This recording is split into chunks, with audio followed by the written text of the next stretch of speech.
Pour nous, les musulmans, cette journée est l'une des plus belles de l'histoire de l'humanité. Le jour de la naissance, le dernier point de contact entre l'homme et le créateur du monde.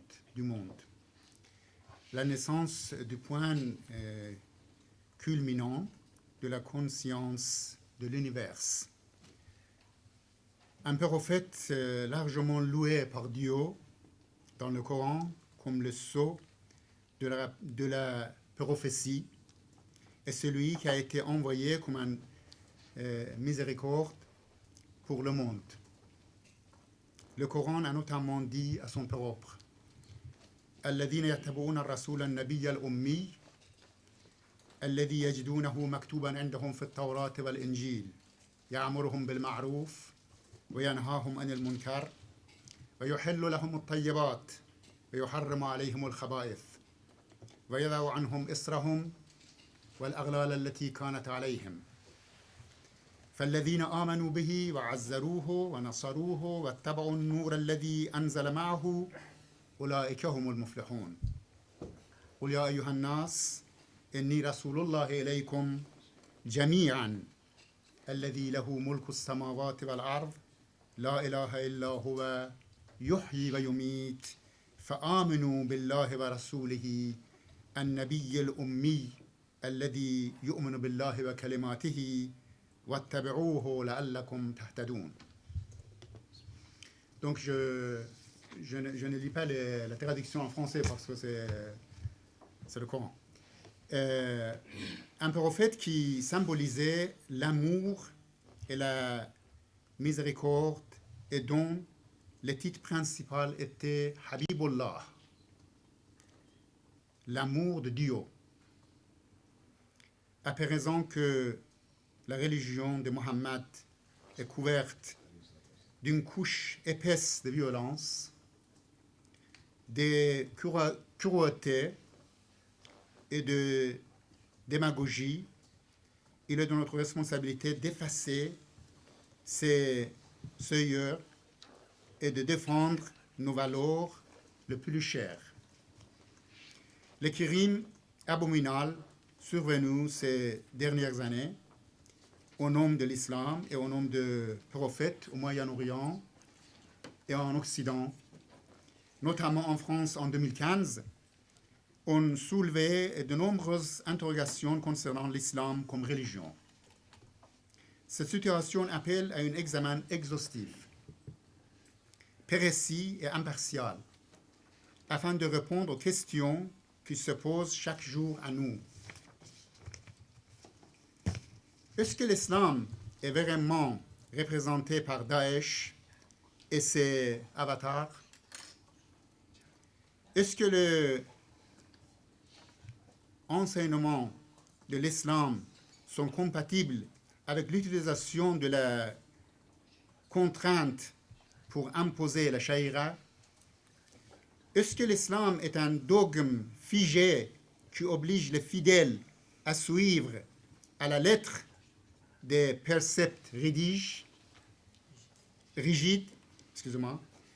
ou bien c'est une religion avec un esprit et une logique dynamique qu'il faut saisir pour rejeter toute forme de rigidité intellectuelle? Quels sont les jugements généraux et spécifiques? Al-Ahkam al-Am wal-Khas. Quels sont les jugements abrogants et abrogés?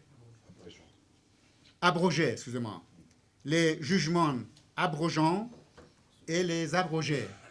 An-Nasr wal-Mansoukh. Quels sont les jugements, quels sont les brefs et les exhaustifs?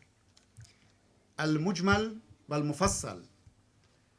Les fondamentaux et les équivoques. Al-Muhkamat wal-Mutashabahat. Comment utiliser ces principes dans les pratiques et quels sont les résultats qui en écoulent?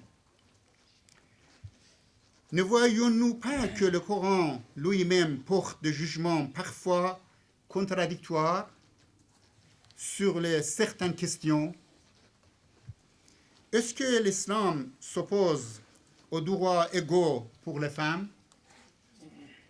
Est-ce que l'islam se résume à la chaïra, où il y a aussi le moral, la compréhension du sens de la mission de prophète constitue l'essence même de l'islam? Vous savez que seulement un quinzième du Coran est consacré au, c'est-à-dire, on peut dire la chaïra. Est-ce que les guerres sectaires entre les différentes branches de l'islam découlent de cette religion ou bien ils ont d'autres causes? Quelles sont les racines historiques du terrorisme au nom de l'islam? Pourquoi il n'y a jamais eu une telle ampleur de terrorisme avant la prise de pouvoir par le mullah en Iran? Qu'en est-il de la question du djihad et du qital dans le Coran et dans le Sunna? Et comment faut-il le comprendre? Est-ce que ces mesures peuvent être appliquées aujourd'hui? Si oui, comment? Ces questions et des dizaines d'autres peuvent être des sujets de débat et de polémiques. Par ailleurs, il y a une idée qui est parfois avancée et qui affirme que le danger vient exclusivement de l'islam sunnite ou de son terrorisme. Or, cette question peut être examinée sous trois volets: le volet idéologique, le volet stratégique et le volet tactique. Sur le plan idéologique, on constate que lorsque la religion est instrumentalisée dans sa conception rigide pour des objectifs politiques et de pouvoir, elle revêt le même caractère sur le même, et la même pratique tant dans sa version sunnite que chiite. Sur le plan stratégique, il s'agit de deux courants qui se manifestent dans la politique régionale et internationale sous la forme de deux mouvances chiites et sunnites qui se complètent l'un de l'autre. Et malgré leurs différences, ils s'agissent précisément dans l'intérêt l'un de l'autre. À cet égard, observons comment les agissements du régime iranien en Irak et en Syrie ont ouvert la voie à Al-Qaïda et Daesh. On assiste donc à une confrontation des hégémonies de deux califats rivaux, selon le terme de Khamenei. Concernant l'alliance tactique des courants extrémistes sunnites et chiites, il convient de relever que ces deux courants ciblent sur le plan militaire un ennemi commun et préparent le terrain l'un pour l'autre de façon systématique. Dans le pratique, le régime iranien a eu un rôle incontestable dans l'apparition et le développement de cet extrémisme. Tout d'abord à son origine, et puis à travers les régimes irakiens et syriens qui lui sont inféodés et qui ont marginalisé et écrasé la population sunnite sur les territoires. Concernant le trois domaines, je vais plutôt me concentrer sur le premier. L'intégrisme sunnite est incarné aujourd'hui par les mouvements tels que Al-Qaïda et Daesh, avec des caractéristiques particulières, notamment en utilisant la force pour imposer la religion, nier les frontières géographiques.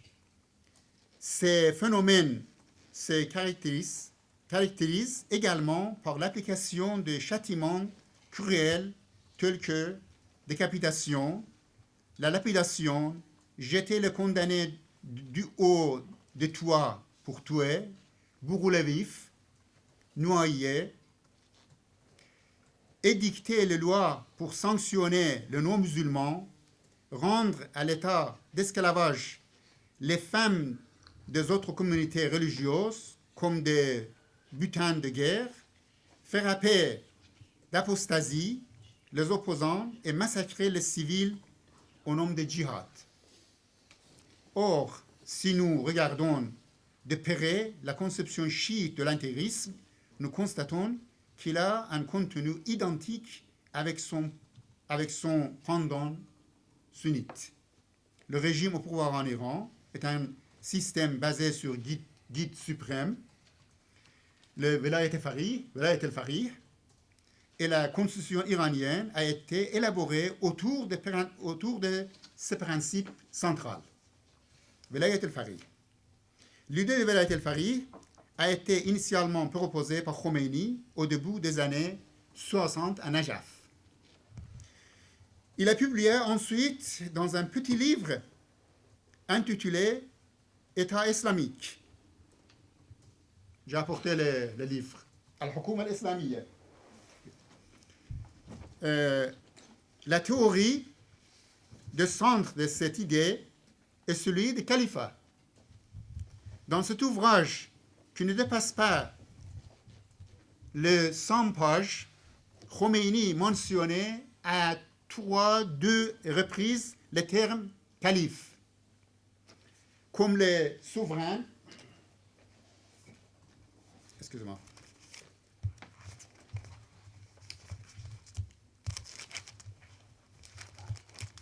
Vous voyez, c'est le bouc de Khomeini. Al-Hukuma al-Islamiyya, Al-Marja al-Dini al-A'la l'imam al-Mujahid al-Sayyid Ruhollah al-Khomeini. Ce livre est publié officiellement par le régime iranien. État islamique. Et c'était avant 40 ans, pas maintenant.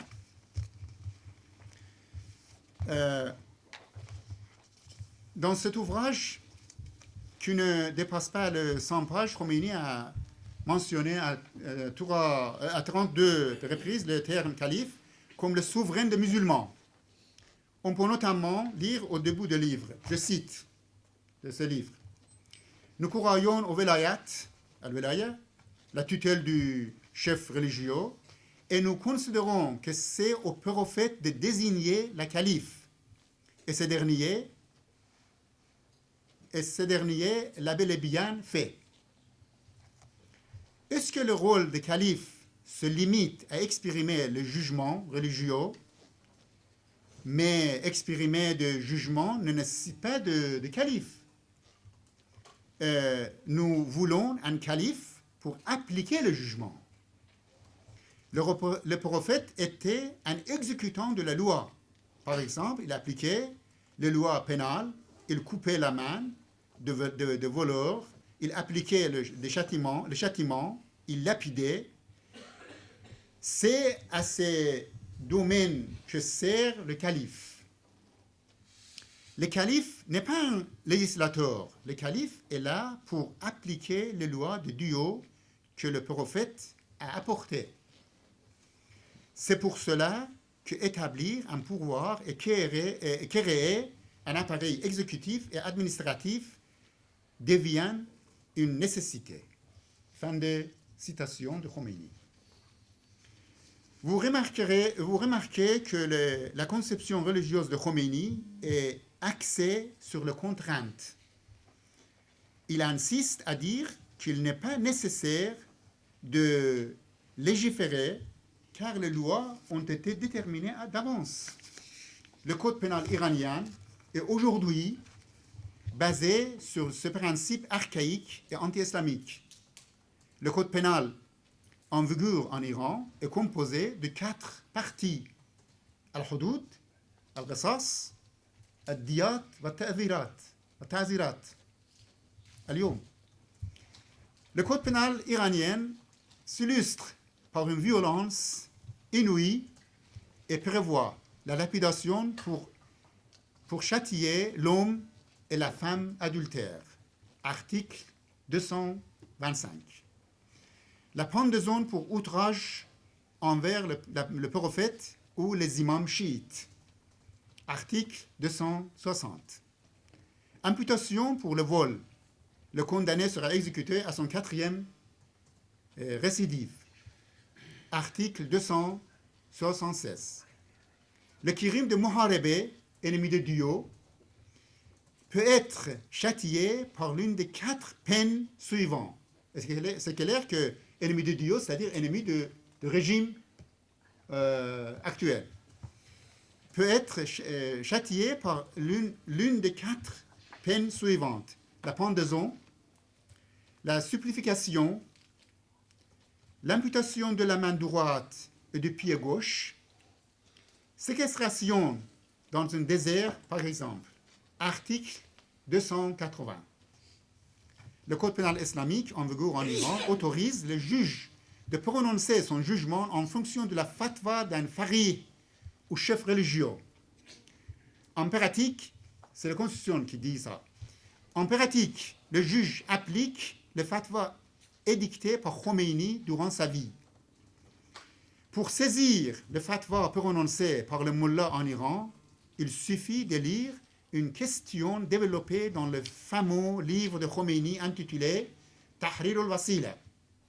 C'est un livre écrit par Khomeini. Un texte qui est la référence pour le verdict de juge dans les tribunaux dans la République islamique aujourd'hui.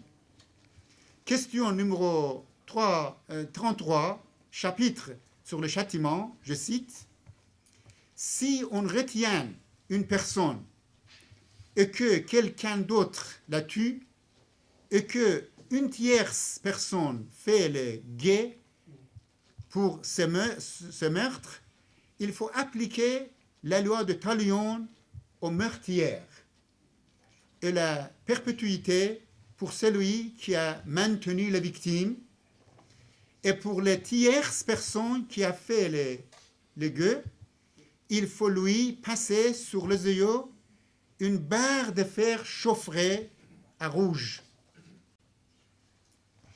Fin de citation. À propos de la non-reconnaissance de frontières, outre les positions politiques du régime iranien, nous savons que Khamenei, le guide suprême actuel du régime, par un communiqué officiel, s'est déclaré source référence religieuse al-Marja ad-Dini de tous les chiites à l'extérieur de l'Iran. Il a annoncé officiellement ça. La constitution du régime est suffisamment claire à ce sujet. Je cite, « La constitution permet la pérennité de la révolution islamique à l'intérieur comme à l'extérieur du pays, surtout en matière de développement de relations internationales et s'efforce avec d'autres mouvements islamiques et populaires de préparer la voie à la constitution de Al-Umma al-Wahida mondiale. Dans ce but, l'armée de la République islamique et corps de gardiens de la révolution sont organisés en conformité avec ces objectifs et seront chargés non seulement de la sauvegarde et de la protection des frontières, mais également de fardeau de la mission idéologique, c'est-à-dire du djihad dans le voie de Dieu et de la lutte dans le voie de l'expansion de la souveraineté de la loi de Dieu dans le monde. Fin de citation de constitution du régime iranien. À propos du caractère absolu de l'autorité du calife que l'on nomme aujourd'hui guide suprême, l'article 57 de la Constitution stipule, je cite, « Le pouvoir souverain dans la République islamique d'Iran consiste en le pouvoir législatif, le pouvoir exécutif et le pouvoir judiciaire, qui sont exercés sous le contrôle des chefs incontestés de croyants, Velayat al-Umma al-Mutlaqa, et le guide de communauté, Imamat al-Umma. » Fin de citation. Donc, il y a de Imamat al-Umma, wa Velayat al-Mutlaqa, le Wali al-Farid, sur tous les pouvoirs dans le pays. Et l'article 110 de cette loi confère tous les pouvoirs politiques, économiques, sécuritaires, juridiques, culturels, législatifs etc., entièrement à la disposition du guide suprême. Khomeini a ainsi écrit dans son testament, considéré au sein du régime iranien comme un document exécutif. Vous savez que le testament de Khomeini, maintenant, c'est un document exécutif au sein du pouvoir iranien. Je cite, « Et vous, les Mustazafines », il adresse les Mustazafines dans le monde, les Mustazafines du monde entier.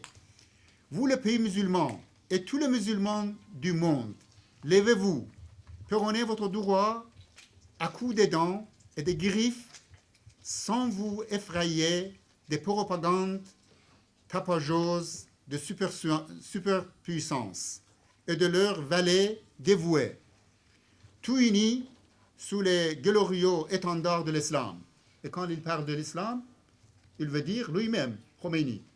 « Levez-vous pour vous défendre contre les ennemis de l'islam et des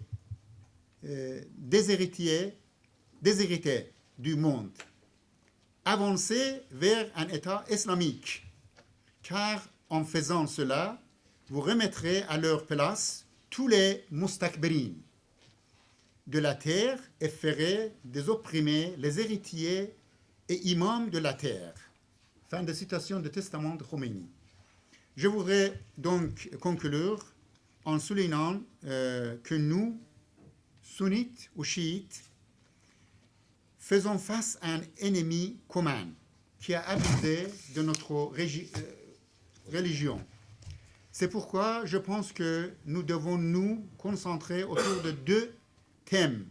D'abord, de positionner fermement à l'égard des courants extrémistes et tout ce qui entache l'image de l'islam, autant sous sa forme sunnite que chiite. Ensuite, faire éclairage sur l'islam authentique et présenter les vrais visages de l'islam tolérant et répondant aux questions évoquées au début de notre discussion.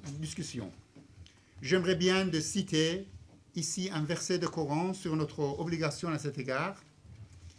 Dans le Surah Araf, verset 73, cite « وَالَّذِينَ كَفَرُوا بَعْضُهُمْ أَوْلِيَاءُ بَعْضٍ إِلَّا تَفْعَلُوهُ تَكُنْ فِي الْأَرْضِ فِي الْأَرْضِ وَفَسَادٌ كَبِيرٌ » En ceux qui n'ont pas couru sont alliés les uns les autres. Si vous n'agissez pas ainsi, il y aura discorde sur terre et grand désordre. En réalité, le régime iranien, soi-disant chiite, et Daesh, soi-disant sunnite, sont des alliés et de facto dans les destructions des visages de l'islam. Donc, assumons notre responsabilité à nous et je vous remercie.